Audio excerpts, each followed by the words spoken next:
Hello welcome back to my channel free education. तो आज की इस वीडियो में हमारा जो टॉपिक है वो है मूफा की अटेस्टेशन का। मूफा क्या होता है? मूफा होता है किसी भी कंट्री का जो है फॉरेन अफेयर्स होता है, जहाँ से आप अपने लीगल डॉक्यूमेंट्स दूसरे कंट्रीज़ के रिलेटेड जो भी आपने काम वगैरह होता है मिनिस्ट्री ऑफ फॉरेन अफेयर के थ्रू होता है। आपके डॉक्यूमेंट अटेस्टेड हो, अगर आपने फ़ॉरेन मुल्क जाना हो या कोई भी आपको लीगल काम हो, अगर आप फ़ॉरेन कंट्रीज़ में या दूसरी कंट्रीज़ में, तो जो भी इदारा जो है दूसरे कंट्रीज़ में आपका काम करता है उसको मिनिस्ट्री ऑफ फॉरेन अफेयर करते हैं। हर मुल्क का जो है उनका मिनिस्ट्री ऑफ फॉरेन अफेयर होता है। तो आज हम बात करेंगे कि हम मिनिस्ट्री ऑफ फॉरेन अफेयर से डॉक्यूमेंट अपने जो अटेस्टेशन है वो कैसे करवा सकते हैं। देखिए, अगर आपने बाहर की कंट्री के लिए अप्लाई करना है तो लाजमी है कि आपके डॉक्यूमेंट जो हैं वो अटेस्टेड हो। तो उसके लिए ये है कि सबसे पहले आपको मूफा से अटेस्टेशन करवानी पड़ती है। फिर जिस कंट्री में आपने जाना है उस कंट्री के लिए जो है अटेस्टेशन उसकी एम्बेसी से करवानी पड़ती है। इसके अलावा खैर हमने अलग टॉपिक बनाया हुआ है कि आपने किस किस तरह से अटेस्टेशन इस पर करवानी है।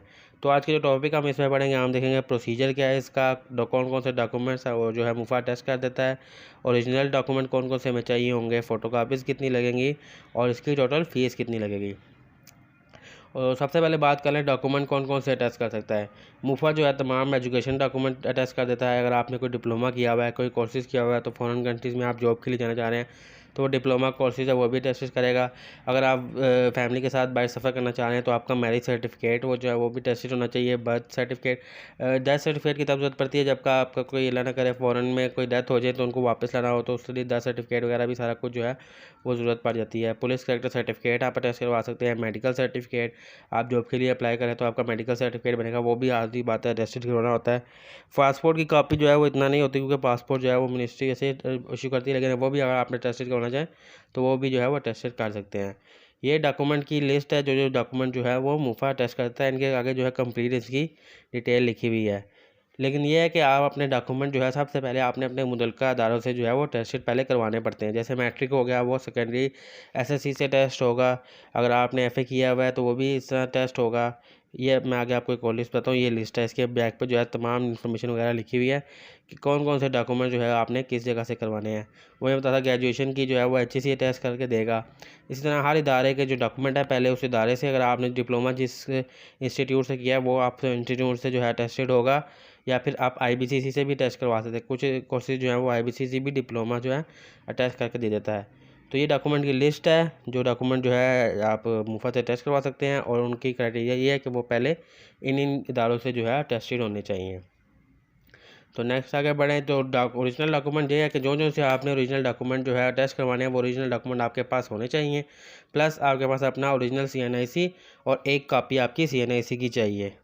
वो हम आगे चल के पढ़ेंगे कॉपी क्यों चाहिए, सिर्फ एक CNSC कॉपी चाहिए। आपने जितने डॉक्यूमेंट अटैच करवाने हैं उसकी फ़ोटो कॉपीज़ आपको नहीं चाहिए। अक्सर होता है कि लोग दो दो तीन तीन कॉपीज़ करवा के चले जाते हैं, लेकिन वो जो है कॉपीज़ नहीं लेते, सिर्फ आपके ओरिजिनल डॉक्यूमेंट लेते हैं और वो ये टेस्ट करके आपको दे देते हैं। इसके अलावा थर्ड आ जाता है अथॉरिटी लेटर। अगर आप जो है आप खुद नहीं जा रहे, आप अपने बिहाज पे किसी और को जो भेज रहे हैं, तो उसके लिए आपको एक अथॉरिटी लेटर लिखवाना पड़ता है और वो 97 या 98 ग्रेड के अफसर से जो है वो अटैच करवाना पड़ता है, ताकि वो पसंद लीगल हो जाए, ताकि पता लगे कि वाकई आपने जो है इसको भेजा है अपने बिहाफ के ऊपर। तो वो अथॉरिटी लेटर का ये है कि अटेस्टेड होना चाहिए आपके 97-98 ग्रेड के अफसर से।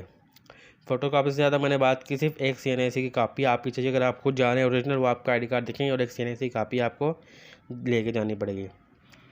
और फ़ीस की बात करें तो फ़ीस जो है सिर्फ 25 रुपये है और 10 रुपये है। ये डिपेंड करता है आपके डॉक्यूमेंट पे। ये देखें, हाँ डॉक्यूमेंट के साथ जो है उन्होंने फ़ीस लिखी हुई है। कई डॉक्यूमेंट की जो फ़ीस है वो 10 रुपये का टिकट है और कई की 25 पे, और कुछ जो है जिनमें 60 रुपये का टिकट भी है, लेकिन वो बहुत कम है। ज़्यादातर 10 रुपये का टिकट है और 25 रुपये का टिकट है, वो आपने देख के अपने डॉक्यूमेंट पर लगाना होता है। तो हम प्रोसीजर की बात जो है कंप्लीट डिटेल जो है आप स्टार्ट करते हैं कि यहाँ पर मेन प्रोसीजर क्या है। तो सबसे पहला जो काम है, मिनिस्ट्री ऑफ फॉरेन अफेयर के दफ्तर आपने चले जाना है। अगर आप इस्लामाबाद के करीब है तो इस्लामाबाद में इनका ऑफिस है, लाहौर में है, कराची में है। तो आपने सबसे पहले जो है ऑफिस के इसमें पहुंच जाना है। टाइमिंग की बात की जाए तो 9 बजे जो है इनका ऑफिस खुल जाता है और 12 बजे तक जो है वो कलेक्शन का टाइम होता है कि आप 12 बजे तक अपने डॉक्यूमेंट जो है वो सबमिट करवा देते हैं। तो 12 बजे जो है सबमिट का क्लोज हो जाता है, फिर 2 बजे से जो है वो रिटर्निंग के स्टार्ट हो जाते हैं। जिन जिन आपने जो जमा करवाया है वो टेस्ट होकर आपको वापस मिलना स्टार्ट हो जाते हैं। तो ये है कि आप 9 बजे से अगर ऑफिस खुल जाता है उससे आप टाइम चले जाएँ। 700 नंबर तक जो है टोकन इशू करते हैं एक दिन में। अगर आप देर से भी जाते हैं, 12 से पहले वो जाते हैं, तो उम्मीद है कि आपको जो है आपको टोकन जो है वो इजीली मिल जाए। तो सबसे पहला काम यह है कि आपने मिनिस्ट्री ऑफ फॉरेन ऑफिस से पहुंच जाना है। उसके बाद आपने जो है टिकट लेना है। आपको उधर ही पोस्ट ऑफिस मिल जाएगा, उधर आप साथ ही जो है पोस्ट ऑफिस मौजूद होता है। उसके बाद आपने जाना है, ये टिकट है, ये जो है 25 रुपये की टिकट है ग्रेजुएशन के स्टूडेंट्स के लिए। अगर आपका मैट्रिक इंटर है तो 10 रुपये वाली टिकट है। आप उसको बताएंगे कि मैंने जो है कौन कौन से डॉक्यूमेंट टेस्ट करवाने, फिर उस हिसाब से आपको टिकट दे देगा। मैट्रिक इंटर के लिए 10 रुपये की टिकट है, ग्रेजुएशन के लिए 25 की है, और बाकी डॉक्यूमेंट्स के लिए अलग अलग टिकटें, कईयों की 10 की है, कईयों की 60 रुपये वाली टिकट्स भी हैं।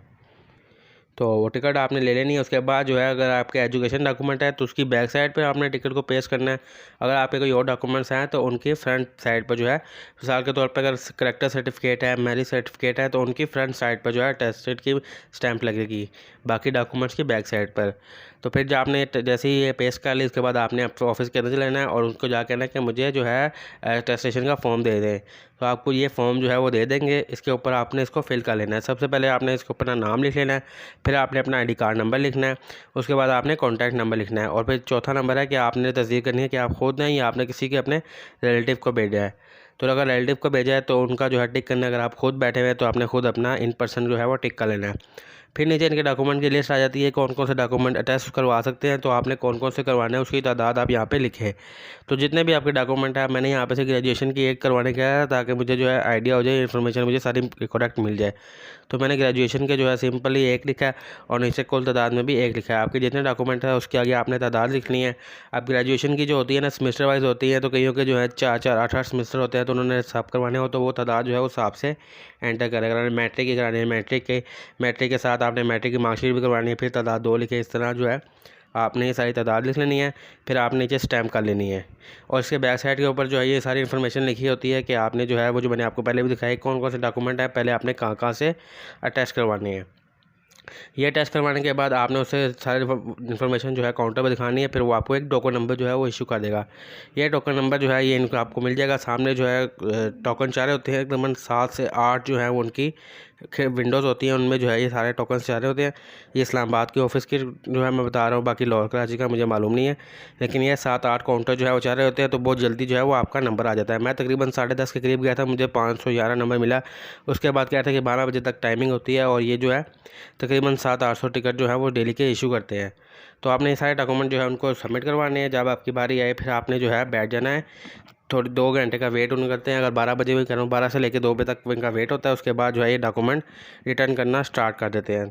तो रिटर्न में ये है कि जितना जल्दी आप जाएंगे, जो पहले गया होता है उनको फर्स्ट में रिटर्न करते हैं, जो बाद में गया होता है उनको लास्ट में। तो जितना जल्दी आप जाएंगे आपको उतना जल्दी जो है ये सारा कुछ करने को मिल जाएगा।